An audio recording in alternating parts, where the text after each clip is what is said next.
আমার মা ভর্তা ভাত দেখলে পারে নাক সিটকায়, বলে যে ভর্তার আবার কি খায়।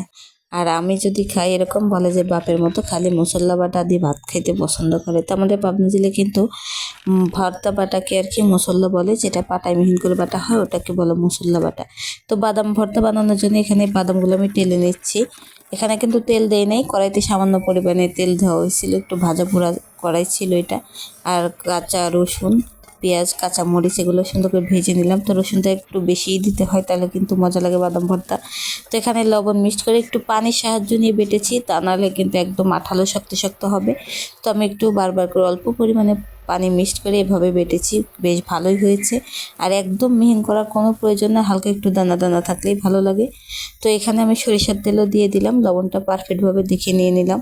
তো এখানে আবার ভর্তা যেহেতু বাটা হয়েছে, গরম ধোয়াটা ভাতও আছে, তো এখন যদি পাটা না ভাত মাখাই তাহলে কিন্তু ভালো লাগবে না, মনটার মধ্যে কেমন যেন লাগবে। তো ভর্তা একটু অল্প পরিমাণে এখানে ছিল, আর একটু নিয়ে নিলাম, আর একটু লবণ ছিটা দিয়ে ভাতগুলো মেখে নেব, তাহলে কিন্তু খেতে ভালো লাগবে। তো আমার তো ভর্তা ভীষণ পছন্দ। রেসিপিটা কেমন লাগলো অবশ্যই জানাবেন। এইভাবে যদি বাদাম ভর্তা করে খান তাহলে আপনি একবার খেলে বারবার খেতে চাইবেন। আর হচ্ছে আমার মেয়েকে বললাম যে তুমি বিরিয়ানি খাও, আমি হচ্ছে ভর্তা দিয়ে ভাত খাবো। সে কী করলো, বিরিয়ানি ঠিকই নিল, কিন্তু তার সাথে বাদাম ভর্তাও নিয়ে দিল। আর আমার পরিবারের সবারই কিন্তু এই ভর্তাটা অনেক বেশিই পছন্দ।